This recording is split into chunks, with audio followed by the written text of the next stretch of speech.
It's my honor to introduce our next speaker for the day. I would like to introduce Mr. Aiyanna Belliappa, a Senior Innovation and Entrepreneurship Specialist from Good Food Institute, India. Mr. Aiyanna spearheads innovation and entrepreneurship specific initiatives with a demonstrated history of successful scaling impactful social enterprise and organizations in agriculture, livelihood, and education. Mr. Aiyanna envisions fostering a resilient alternative protein ecosystem in India. His vision entails empowering entrepreneurs, investors, and other stakeholders to collectively steer the industry towards its ambitious objectives, leveraging a deep understanding of community dynamics and market insights. Mr. Aiyanna strives to create food systems that harmonize with our developmental goals and foster a sustainable relationship with our planet. So it's great to have you here, and all the best. Thank you so much, sir.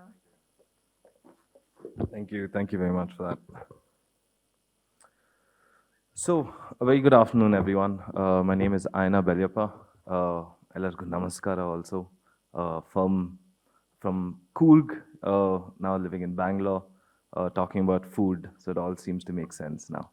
So thank you for taking time out. I'm going to talk about a very key innovation in the food sector, and I'm going to talk about something that we call smart protein. Globally, it's called the alt protein, but in India, we call the smart protein. Just to begin with, a little bit about where I work. I work for the institute called the Good Food Institute of India.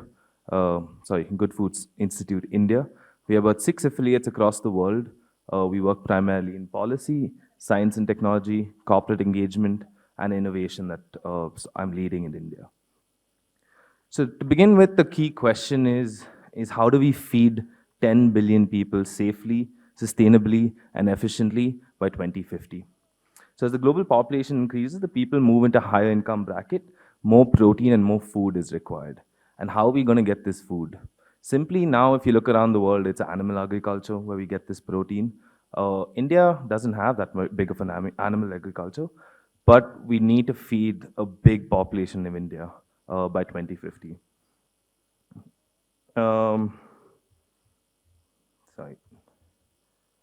So to adequately feed these 10 billion people by 2050, there needs to be some changes that occur, and that's why we introduce smart protein. Before that, let me just talk about GFI India's theory of change. We're talking about accelerating smart proteins where we create meat, eggs, dairy, and more sustainably efficient way of making these proteins efficient in this ecosystem. We do this by 3 main ways, which I will get to, but we're talking about how do we replace a food system that's already been created for almost 150 to 200 years. So what is exactly smart protein? Smart protein, or synonymously known as alt protein across the world, is enabling a global protein diversification where we get animal-derived meat, eggs, dairy, because they perfectly replicate sensory and cultural experience for consumers and offer several advantages ways in the supply chain for producers. So tomorrow, if I were to ask you, do you like to eat paneer? Everyone's going to say yes. And let's say some meat eaters around the room, if I say, do you like to eat your chicken and mutton on a Friday night or a Saturday night? Everyone's going to say yes. So our belief is not about changing what you eat, rather than saying you must go more vegetarian or you must go more vegan, but our belief is changing how we produce this meat, how we produce these protein, and that is what GFI India stands for. So let me just quickly touch on the modalities of smart protein. So we have 3 types of modalities. One is plant-based. This is, I think, for the session, I will be focusing on plant-based a lot. This is getting proteins out of pure plant extraction, either through wheat, soy, which is a typical thing, but I also believe strongly for this case, millets. The second is fermentation, where we use microbial fermentation to bring about protein extraction. This, again, is a very high technological aspect that's used currently across the world. The third and most important, or rather the most moonshot, is cultivated meat. This is where they take a biopsy of a chicken or a goat or anything, regenerate the cells and mimic that meat. So that way you never have to actually really get protein by killing an animal, but instead you can regenerate this meat to create cultivated meat. But for this session, we're going to focus on plant-based meats, which I feel has huge significance for the Indian population, as well as India being a biomanufacturing hub for across the world. Just to talk about what plant-based protein is, we need to talk about the value chain of of plant-based foods. So here we have a source selection where we characterize new crop sources to diversify available inputs for plant-based meat. So this is typically your soy, your tofu, but nowadays we can also look at millets, we can look at ragi, we can look at different forms of source to get these plant-based meats out. Next is typically into your student organizations or like into laboratories where you have optimization. This, I believe, is a key aspect of why we're talking about millets today, is key optimization of this millets to match the clarity, match the taste, match the price parity of what we believe will be plant-based foods in the future. Then there is ingredient processing, where these raw materials are isolated and functionalized by mechanical and chemical process to create optimal ingredients. Typically, I believe the person might see here before, they would take these isolates and actually be able to use them to produce any type of product, especially plant-based meat. The last is a mixture of science and art, where end product manufacturing and formulation happens. You could create your kebabs, your chicken nuggets, your burgers, your anything that culturally resonates with it based on extraction of this protein and these isolates from plant-based meat, from plant-based sources, excuse me. So what are the main challenges here? Why is this not a common thing already? The three main things, but I think for the sake, again, for the HARA conference, I think the ingredient bottleneck is the biggest problem. There is a stat I'd like to read out, and please excuse me because my notes are not on, I cannot see all my notes. But yeah, one of the biggest is this heavy dependency on a selected group of major ingredients. Forever we've known about soy and soy chop, and I'm sure all of us complained when our mother said, please eat your soy chop. This has always been a very common and important Indian ingredient. But if you notice, soy is not available across the world. It's a very Indian thing. But how do we create these ingredients that are diversified? The fact is that only 8% of plants in India are looked at for product optimization. And that's primarily wheat, soy, pea, moong, exactly, and a few other things. So we need to look at millets as an opportunity to break this ingredient bottleneck. Can we find other forms of ingredient bottlenecks to create the base, to create plant-based protein? The second is what the industry is already working on, which is manufacturing capacity. We need to increase the amount of manufacturing capacity available in India, and that simply is with investment, is with private investment, equity investment, as well as government investment. The last and most importantly is taste and price parity. The taste has not yet reached its level of what it should be, especially for typical meat eaters. They don't find the mimicness of a plant-based meat similar to eating meat. So there is change in positioning, there is change in ways that you can solve this, but most importantly, the taste and price parity. Right now, plant-based meat is almost 3 times costlier than a kg of chicken. So this just doesn't make sense for the normal or the public to consume. So what's the opportunity here? And I think that's what's most exciting about today. Millets is an ingredient source for plant-based products. So there's key opportunities in the smart protein sector, and GFI India works on 4 of them. One of them is a smart protein innovation hub, where we bring students together to create opportunities and innovative arenas for them to get more awareness about smart protein. The second is manufacturing future initiatives. This is where the big industry players come together, looking at possible ways to scale this sector and bring this industry to its requirements. The third and most important thing I'm going to talk about today is the indigenous agriculture initiative. How can we diversify the amount of plants? How can we diversify the amount of key ingredient products that we get to make plant-based meat in the future? And we do have smart protein corridors, which are a long-term international affiliates where we either produce in India and sell across the world, in Singapore, in Europe, and other parts of the world. But let's get back to what we're here to talk about, which is the Indigenous Agriculture Initiative. So this initiative is a key pillar for GFI India and for all entrepreneurs here and all interested in the millets space. This is something that you should definitely reach out for. One is advancing value addition and farmer welfare. I think I met a lot of people who were making homemade papads, a homemade pickle out there. It's about connecting now rural farmers and rural middlemen to a much bigger industry. And this potential is the smart protein industry, because it is going to be the future of food that's going to be changed the way we consume things. And if you want agriculture to be relevant in the next 20 to 30 years, this is possibly one ways that there's an intermediate connect for them.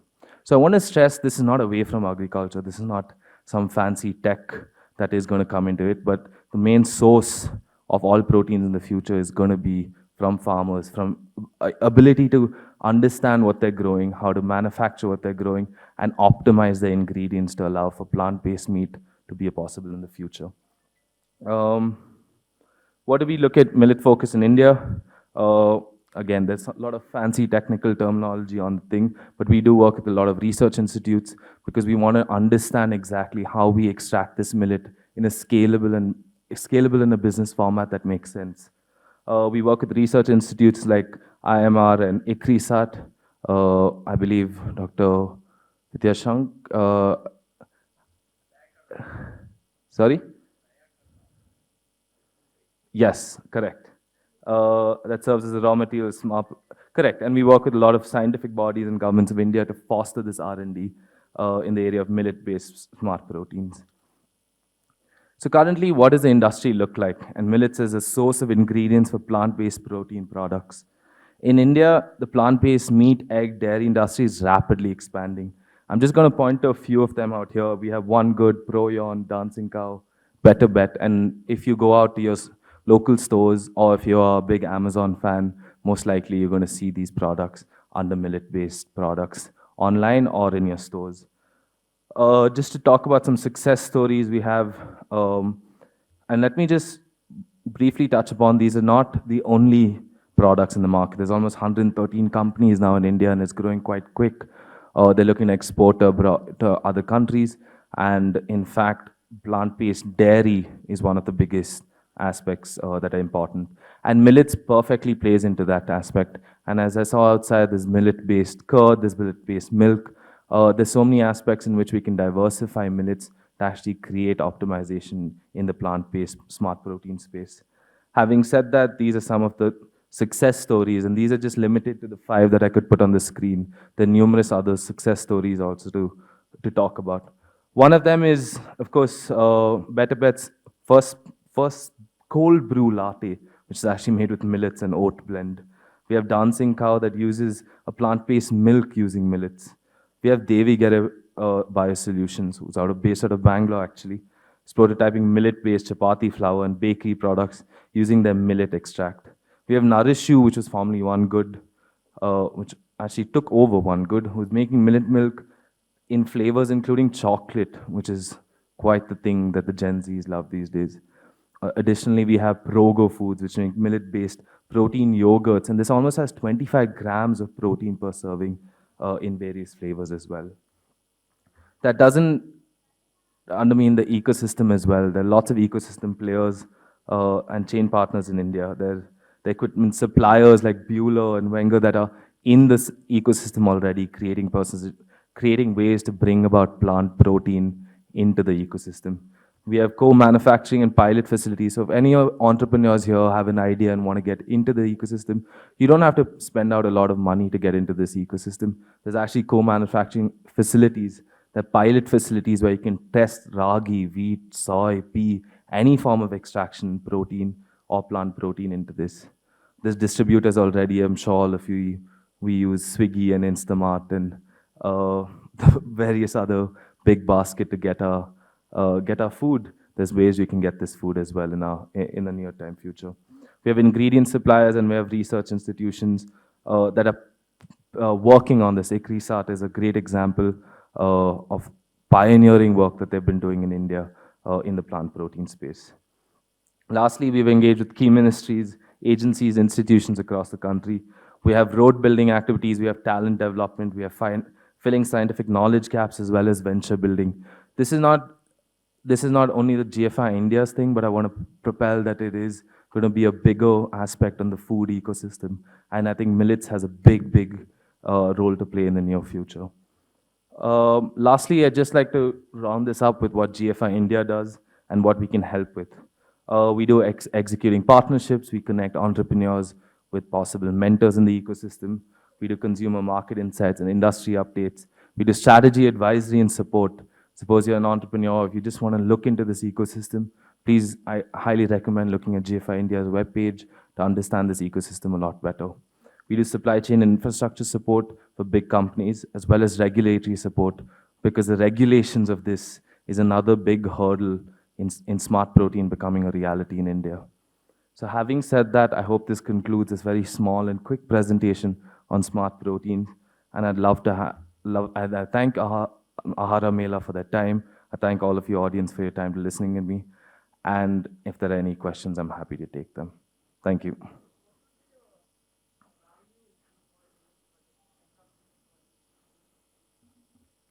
So the question is, what would be the value? So, okay, what would be the investment to join the sector? Okay, what would be so the question for everyone is what would be the investment to start in this business?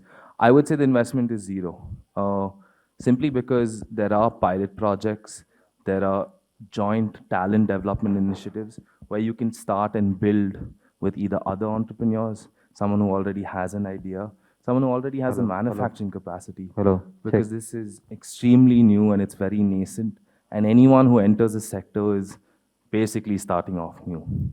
So unless, of course, there is a lot of entry into this market by big FMCG players.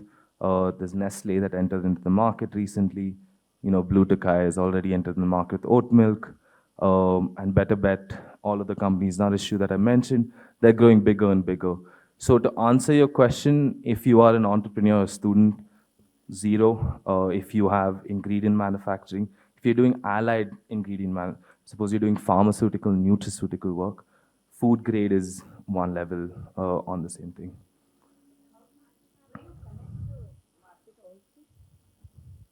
Will you support in getting connected Most to the market? definitely, yes. GFI India's primary work is as a think tank and a non-profit think tank. So we're not biased to anyone. We primarily work across six affiliates across the world.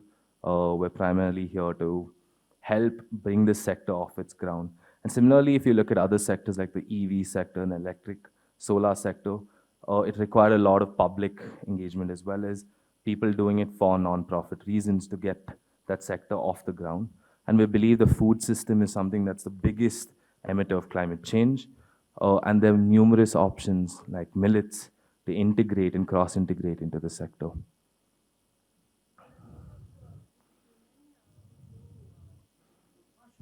Yes. Premium mushrooms.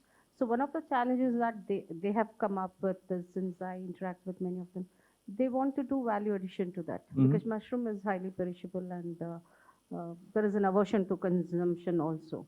So would there be any opportunities for such people through your GFI India Sure. oyster mushrooms and other varieties? Right. So that's an interesting question. There's two ways to answer that. Because since you said it's a plant-based meat, Yeah, and so correct. mushrooms fall into that category. It does. Yeah. Yeah. So now there's two levels to answer that question. One is tech ready enough? So mushrooms is an end product, right? The creation of mushrooms is an end product. Well, millets is also an end product. But in terms of technology, what can you extract from, let's say, a fox? Any type of millet, what can you extract? One is you can extract protein. In terms of mycelium or mushrooms, what can you extract from that? So in terms of the answer your question, can farmer producer organizations or, as you said, women SHGs create value addition into this? I'm not sure of the tech on mushrooms as of yet, but if they were growing, let's say, wheat or they were growing pea, they would definitely, that's what inroads we're trying to build with the government is can they look at this and then have the required manufacturing and machinery equipment to be able to extract such protein and actually make it into another isolate that can create any types of meat or any types of kebab or chicken, or even if it doesn't have to, it can be paneer, right? But it's not paneer made out of dairy. So those are these options. So in terms of mycelium or typically mushrooms, the opportunity is there and it's possible to do it. But I haven't come across anything as of now yet.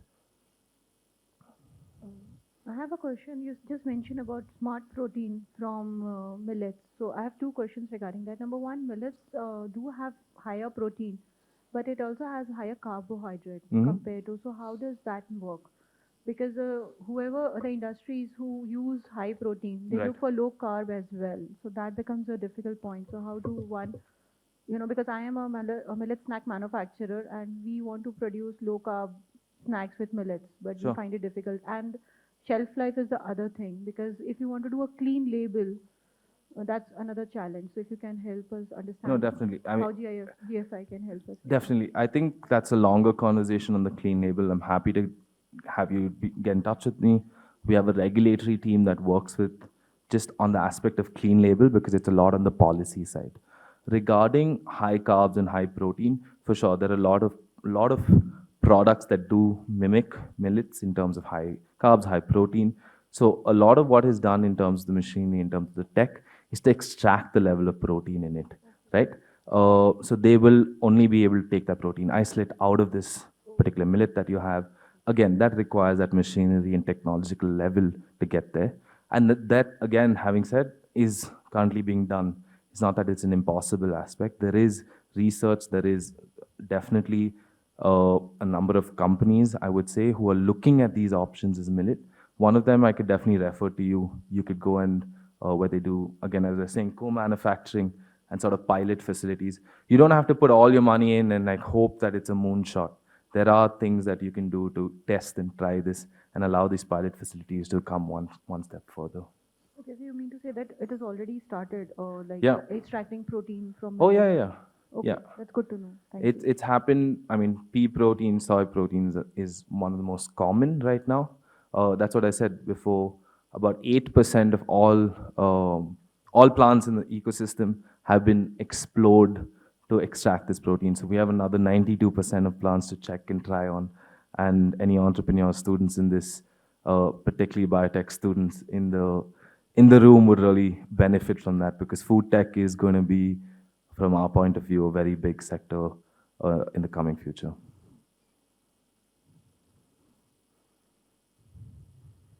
How can we get in touch with GFI? Oh, jfindia.org. I'm happy to. I take care of innovation and entrepreneurship, so I'll drop you my card as well.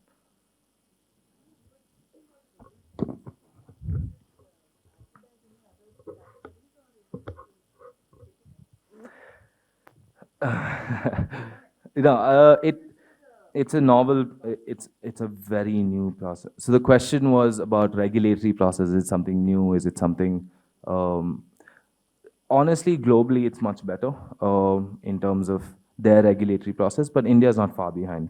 I think it's fair that India's regulatory aspect is taking their time to check on every aspect of this, which is a fair assessment to make on anything that's novel and new in this ecosystem. Having said that, their currently plant-based protein is approved by FSSAI. You can have, as we see some of these examples of, all of these have been passed. Again, this is only on plant-based. Does that answer your question, or is your question a little bit different? Yeah. No. If you have the FSSAI certificate, if you are D2C, so there's again, when we're building this sector, you have to look at different elements, right? Some of the elements that I was talking about B2B sectors where millets would be a big, so a farmer wouldn't directly be able to extract protein and sell it to, let's say, consumer. No one's consuming it like that. But you'd have to sell it to another businessman or a manufacturer who takes these proteins and maybe makes a different isolate or maybe makes soy chunks. And this nice soy chunks is bought by let's say a big company that's looking for soy chunks. So again, it's B2B, B2B, B2B. And if you look at even midday meal schemes, which is a huge, huge aspect, right? We're talking about nutrition there. We're talking about a D2G aspect. These are areas in which I really believe big farmer producer organizations can benefit because no one's producing any type of protein or protein extract at that level, right? And if you look at farmers in India, and they're the main, I mean, if you were to get millets out of a big, as a person from ITC was saying just before, your quality diminishes if you have different points of extraction from the ecosystem. And I thought that was a very good point and very relevant to the smart protein ecosystem as well. Yes.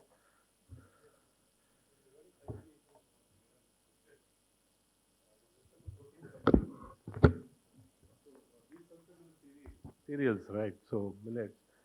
Since the protein content is very less, what about the economical point of view with respect to extraction and purification? When Correct. you exclusively purify these proteins, on a comparison to extract proteins from microbes or animal-based proteins. So when you're doing it at a large-scale level, and first of all, the overall content is less when compared to. So, what is the economical point of view? Don't you think it will be a burden or more when it comes into reality into a business? Absolutely correct. The economical sense uh, isn't making sense right now, but that is the challenge we're trying to fight, right? And I think I put a slide before on terms of industry where we're talking about taste and price parity. That's the last. And economic value of extracting these proteins, then putting them back into another form of food, or in terms of another, and then we'll have to look at manufacturing that, transporting that, packaging that, and then ultimately getting it in the consumer. Yes, the price doesn't make sense right now, but it is almost, I don't want to give numbers because I don't have the numbers for it, but will prove to be much more efficient than growing chicken, than growing other forms of dairy in terms of getting protein and protein extracts from that. So chicken is one of the most highly efficient ways you can get protein currently, and it's 1:8 times. So that means if you have a bowl of chicken in front of you and you eat that bowl of chicken, there's 8 times of waste in terms of calorie content that's been taken in from that chicken. And there are slides to that. Again, GFI India does a lot of research and think tank work, so I'd highly recommend looking at our website where you'll find details into the smart protein ecosystem and why we believe this is a very, very um, big aspect in the future of food. So I hope that answers your question. Yes, in terms of price, it doesn't make sense now. In terms milk, plant-based milk is twice as expensive as regular milk today. But that doesn't mean that it won't change in the future. Solar was almost 50 times more expensive 10 years ago than it is today. EV was almost 800 times more expensive than it was today and 15 years ago than today. So we believe there will be certain changes that will bring price and taste up and price down. Yeah, just one more question. This is a general. I represent, I think, no biotechnology students here since I am from Department of Biotech, heading the department here. This is with respect to how to what kind of opportunities they can find with respect to research in GFI. Yep. Most definitely. I think I'm sorry, I'm just scrolling through this, just check on my stats. But in terms of research opportunities, big. We just launched a research fellowship last week in Bombay. This for PhD students that look into these 3 domains, which is plant-based, fermentation, and cultivated. We do hold talent. We do have databases where already formed talent in the ecosystem can find potential aspects. We look at PhD researchers who could be consultants into this sector. So for talent, it's a big vertical that we focus on, especially me being part of the innovation department. It is a huge aspect that we focus on, and that is a very important aspect. And again, it will be lovely to hear your perspectives after this as well on ways we can build this ecosystem a little bit better. We do have trying to build centers of excellence with different types of universities. We do have talent mixers where we try to get the right talent together. We have a great GFI Ideas LinkedIn page where anyone is interested in this sector can continue to look over there. What do you have for the current entrepreneurs right now? Like, I have a manufacturing unit, but I also want to do more smart protein products for. Fantastic. So how can we take it forward with GFI? Like, how can I get in touch with them? Do you have anything in Bangalore right now? So we are a think tank. We do not have any facility or any type of uh, physical space per se. But what I can definitely do for entrepreneurs is be the right connect to them, right? Put you in touch with the right ecosystem players, partners, just in terms of our knowledge bank of how many research papers we have. You can benefit from that. We have an economic analysis, we have a technical analysis based on plant-based protein that you want to do.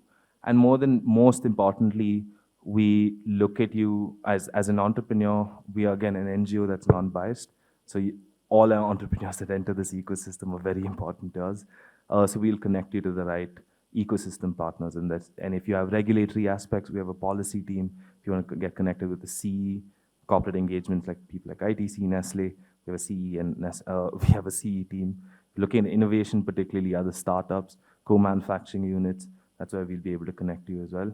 And we have a sci-tech team as well, which will validate your science and technology behind extracting these proteins, if that's the road you want to go under. I hope that answers your question. Thank you. Yes?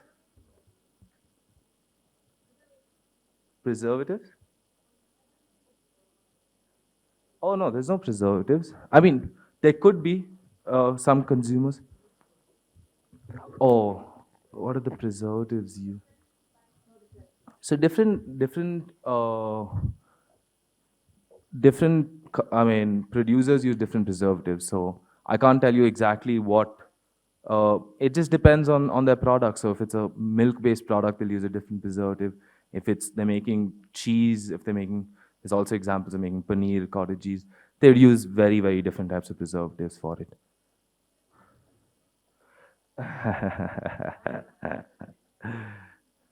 That's natural means sugar only. No, there is. I have. Just give me a second.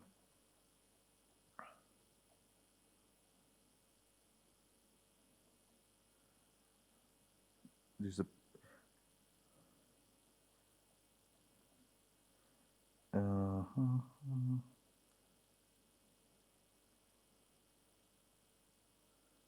So is it natural?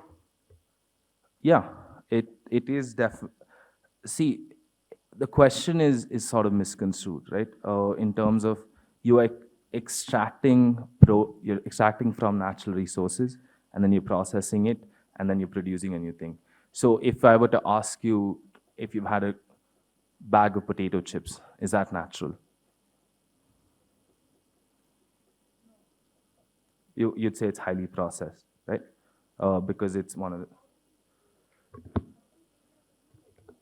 So the clean labeling is a regulatory aspect, right? No, it is clean label. Again, so it's about changing consumer acceptance, right? In a lot of sense, why do we eat snails or why do we eat certain like there is consumer preference that grows up on that.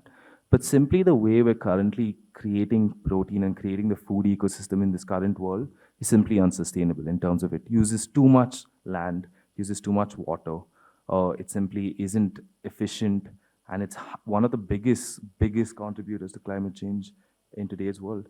And if you look at that, and to answer ma'am's question over there, is it natural? Yes, it is in all senses natural. But it is a question of how you place that question in a larger scheme of things, rather than asking me. That is my opinion.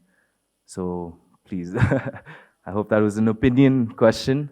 It's not a factual question. But I mean, I have Dr. Vasant here.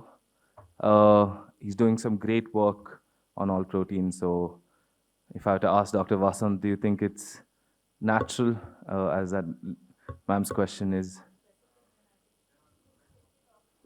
Yeah, we can take this offline, and I'll let Dr. Vasant finish. Yeah.